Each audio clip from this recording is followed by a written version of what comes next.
so my name is Eva. My pronouns are she, her. This talk is Designing Against Domestic Violence. Really quickly, I want to share why I'm here talking about this. I think most conferences, people are designers, developers, whatever, they're giving a talk on that topic. It makes sense why they're qualified, but I think domestic violence is not a normal topic necessarily, and I just want to quickly give sort of my qualifications on why I'm speaking about this. So in 2013, I became a certified rape crisis counselor through a nonprofit in Chicago.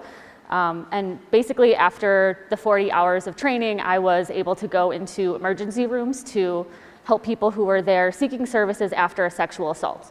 So I learned a lot there, including about domestic violence. We learned about how to recognize if maybe someone that we were helping might be a survivor and how to support them and offer intervention.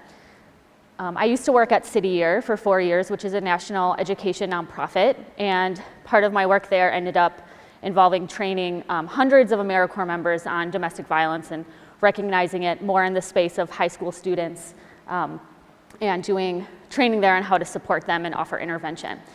So I've been doing sort of this type of work for many years. 3 years ago, I transitioned into tech, and I started seeing the connections of how technology enables domestic violence to happen. And I put together this talk, and just to shout out Sally, that was an amazing talk, but this was sort of my be bold moment a few months ago when I decided, okay, I've had this talk in me for a long time. It's really scary. I'm not a public speaker, but I'm gonna do this anyway because it matters. It's what sets my soul on fire, so. Yes, so you can be introverted and awkward and still go on stage and talk about something you really care about. Cool, and then I don't spend all my time immersed in the worst things humans do to each other, just most of my time. So I want to quickly show, I appreciate the shout out to Hamlet and Horatio, here they are. These are the very good boys that keep me sane. So if you're feeling down during this talk, just remember that dogs exist, and that'll help you feel a little better about the state of things. Okay, so note before beginning, based on statistics, there are survivors in the room. So if at any point this is triggering to you, you're feeling overwhelmed, you need a break, please do leave. I won't be upset. No one here will judge you for that. Please take care of yourself. So I'm going to start with a story. This is Isaac and Helen, and after they got married, they opened up a joint bank account together and merged their finances. Now,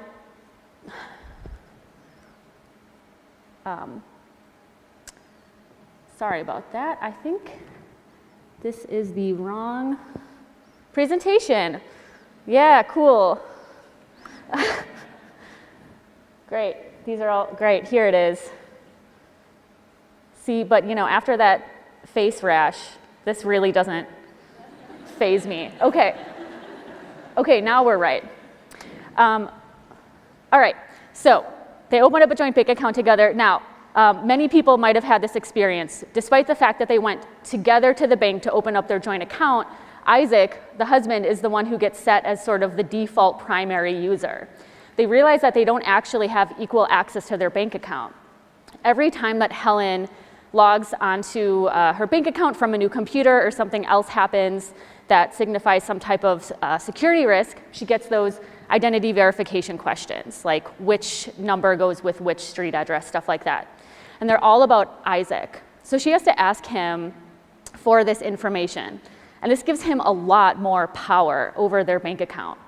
And eventually he starts to use that power to cut off her access. He doesn't give her the answers, and eventually he just changes the password.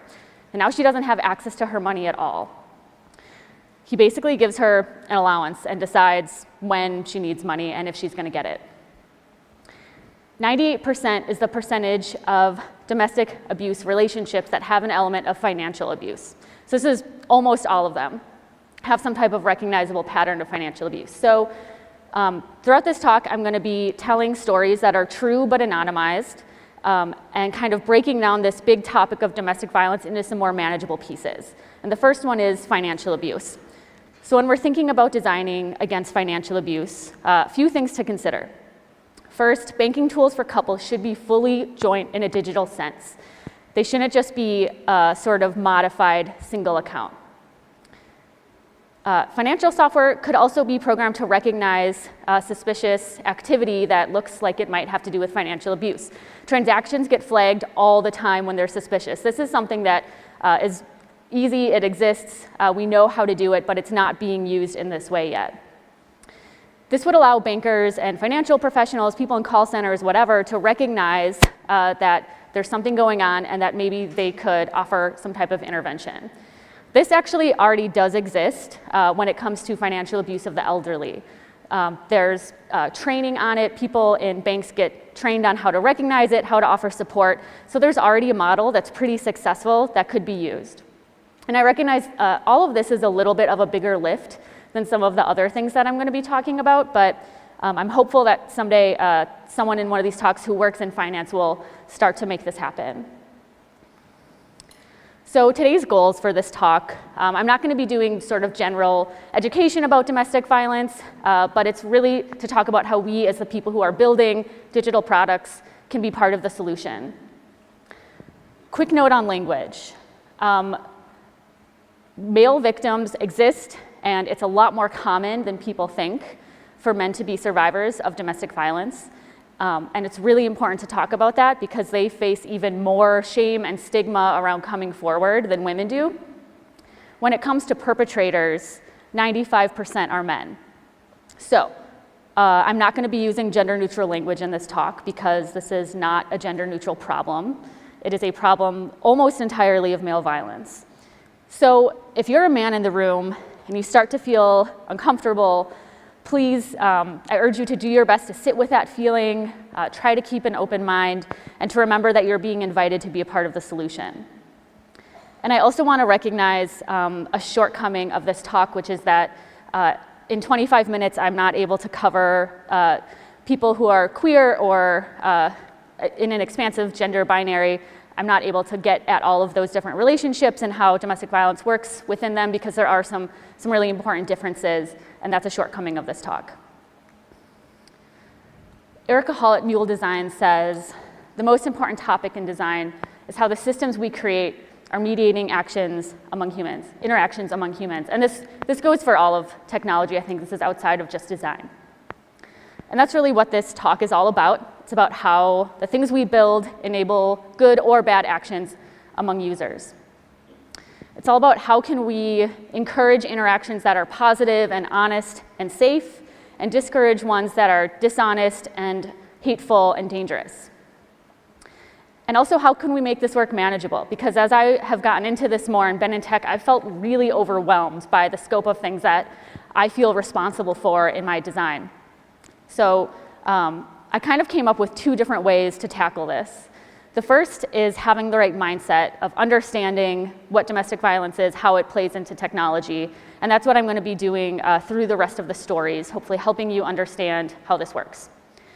And then the second part is a framework. So at the end, I'll have a pretty simple framework that I'm still working on to kind of fold this into your actual everyday work. And I want to mention a few more things before I get into the stories. The first is impact over intent, which is a concept I'm sure many people have heard of.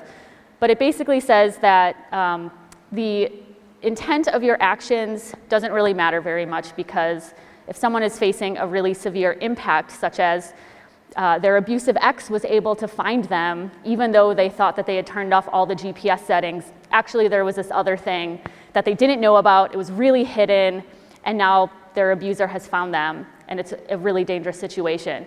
The intent of the person who designed that doesn't matter in that situation, it's the impact that matters. Couple quick definitions and numbers. Domestic violence is the physical, sexual, emotional, psychological, and financial abuse at the hands of a domestic relation. When people use this term, they're normally talking about the intimate partner aspect of a domestic relation, but this also can include other family members and roommates. And this occurs in all different groups. So there's not one group that just doesn't have this, it's everywhere. And I also want to point out that it only has to be one of these things. It doesn't have to be physical or sexual to count. Over 4.7 million women in America experience physical violence at the hands of an intimate partner every year. This comes out to 1 in 3 women total who will experience severe physical violence at the hands of an intimate partner sometime in her life. For men, that number is 1 in 4. So again, like I said earlier, it's really common for men as well. So just with those couple of statistics, hopefully I've shown you that domestic violence is not an edge case. This is something clients and stakeholders and bosses really like to say, oh, it's just an edge case. And that's a really convenient way to say we don't care about those people, it doesn't matter to us. And sometimes an edge case can be a real thing. If 0.001% of people are facing something, maybe you don't prioritize them.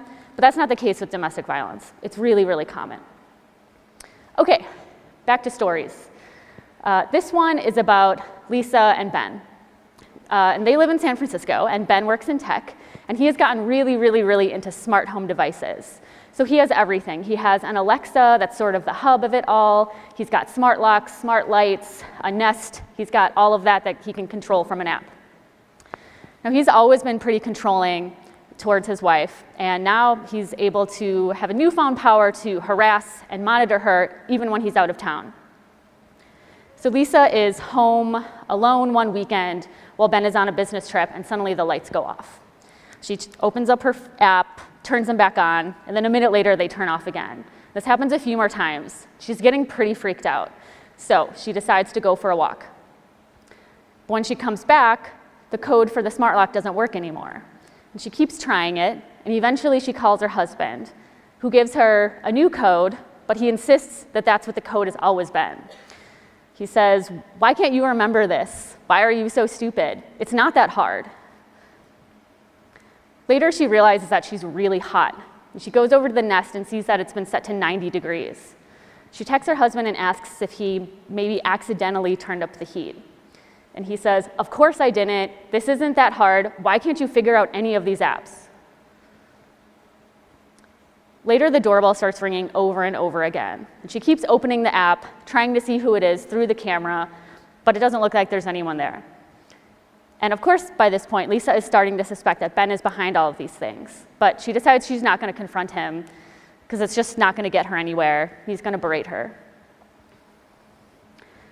Later that night, Lisa calls her sister and is talking about all the weird things that have been going on in the house. She wonders out loud if maybe Ben is behind all of it, trying to make her feel crazy and like she can't trust her own experience. Suddenly, Ben calls her and says, "Have you been talking to your sister lately?" She's like, "How did you know that? How did you know?" And he says, "Of course I didn't know. Why are you so paranoid?" But of course he did know. He knew because of Alexa's drop-in feature. I'm not sure if people here are familiar with this feature, but it's a way to call through the Alexa. This is really great for the sort of happy use case of, say, I'm home and my phone is in the other room or it's dead. My husband can call me through the Alexa. Super great. But the problem with this feature is that there's no element of consent. When you get a call on your cell phone, you can accept or decline the call. You are given the choice. But with this feature, the call just starts.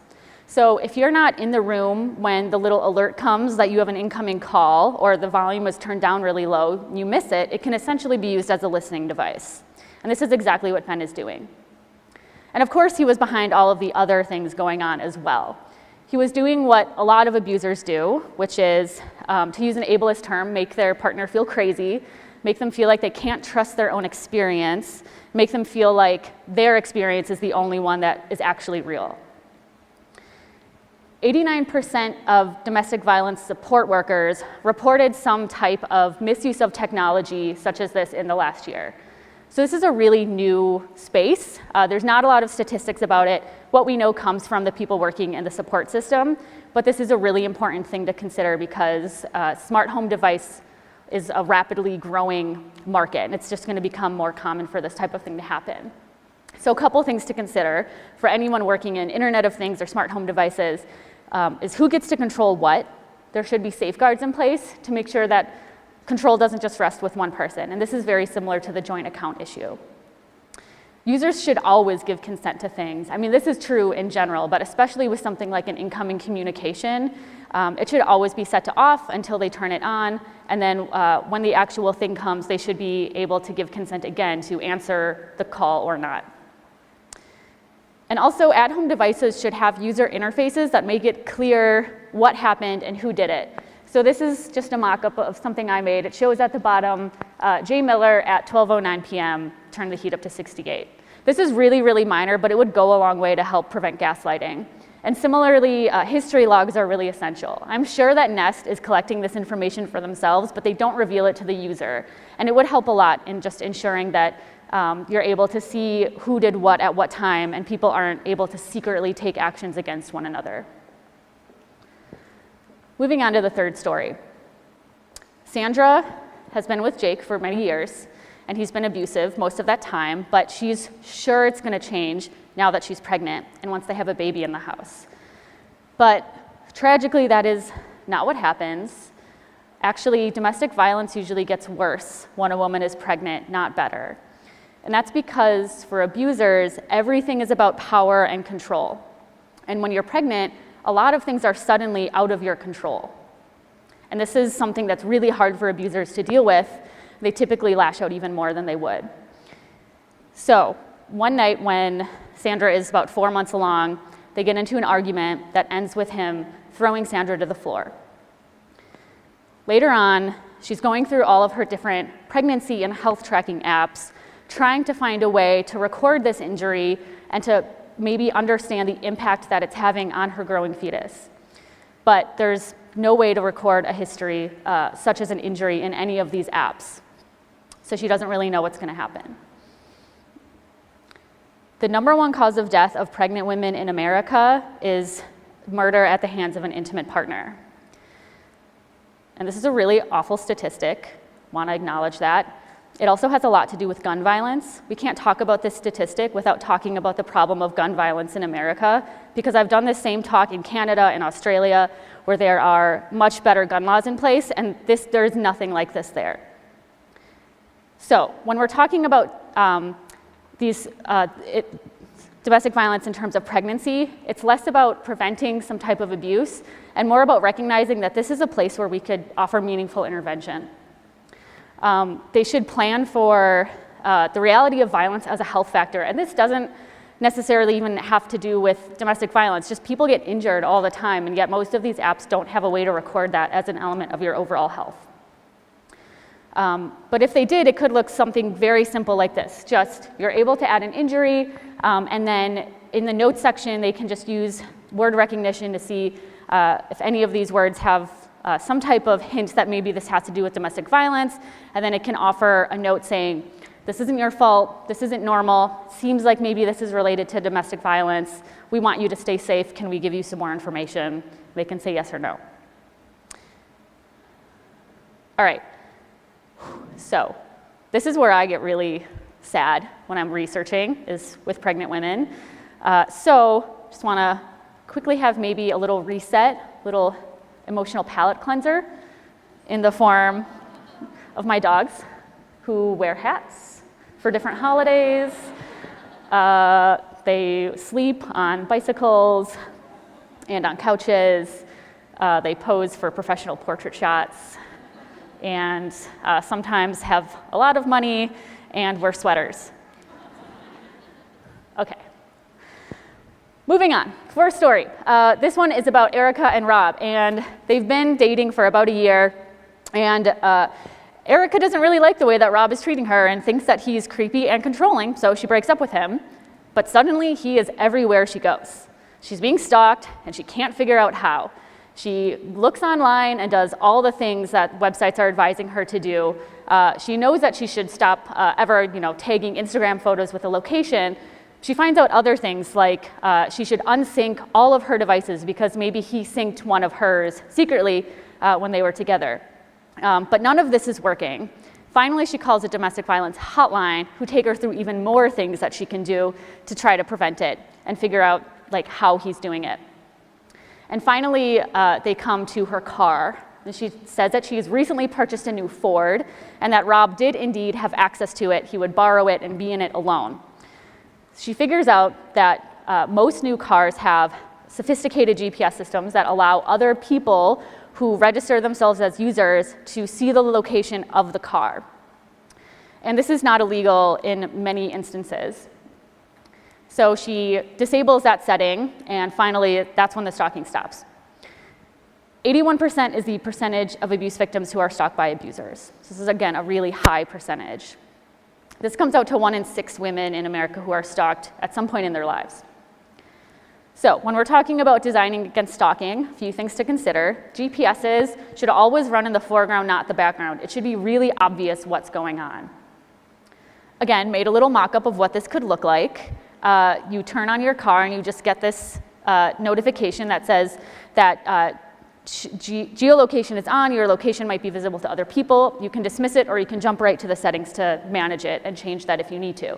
This would be pretty annoying for lots of people who don't need it, but car manufacturers have sort of already recognized that there's a worthwhile trade-off to be made in terms of annoying people versus keeping them safe, because lots of these car interfaces have similar notifications where you have to say that you're not going to text or drive distracted or something like that. So again, there's already a model for this. I think that this should be another thing that they apply. Okay, so 5th and final story. This one is not a true story, but I thought instead it would be useful to share the first time that I was designing something and thought maybe this could be designed better with the lens of safety. So I was designing an app that would be an interface between people living in a high-rise building and the property managers of that building. So you could do things like make a maintenance request, book a room, and manage your list of registered guests and things like that. And I was designing the part for registered guest registration and was thinking about all this training that I had had in domestic violence. And I was thinking about stories of women who leave and then their partners are able to find them. And I was thinking about how domestic abusers are usually very charming. They're really good at doing something like talking their way past a front desk. I remember a story of someone who knew that his ex was in a certain building but didn't know the room number and posed as a food delivery person and told the desk that he had been instructed to take it right to her unit but didn't know the number and was able to get access that way. So I was thinking that just having registered guests and this person not being on the list of registered guests wouldn't be a very good solution for these situations. So I pitched this concept of an anti-guest, which would say not only is this person not allowed in, but if you see them, you need to alert the resident and possibly law enforcement if that's what the resident wants. Women are 70 times more likely to be murdered in the first few weeks after leaving an abuser than at any other time in the relationship. So this is really dangerous, and security is really important. And a side note, there are lots of reasons you should never ask why someone doesn't just leave, but this is a really big one because most people know it's really dangerous, and you have to do a lot of planning to make sure that you're going to be able to stay safe once you leave. 3 women get murdered by an intimate partner here in the US every single day. And again, this has to do with male violence. It also has to do with easy access to guns. In Canada and Australia, for reference, the number is 1 woman a week, which is still unacceptable, but it's a lot better than this. So when we're designing for security, there's really just one thing that I think needs to happen, and that's that your research going into your product design and development needs to include the stories of domestic violence survivors. And that is actually the first part of the framework, so I'm just going to jump right into that, including the reality of this in our research. Remember that 1 in 3 women, 1 in 4 men experience physical abuse, so this is not an edge case. It is definitely worth uncovering these stories in your primary research. It's not really realistic for everyone to do what I'm doing and consume content around this horrible stuff every single day so that you're ready for it, but it is realistic to include this understanding the reality of domestic violence in the specific space that you're working within for your product. Remember that it's not an edge case. And then a tip is to, when you're doing user research for any UX researchers or designers in the room or people who do this stuff, a good thing to do is to ask them if they know of someone else who had an experience with domestic violence within this space.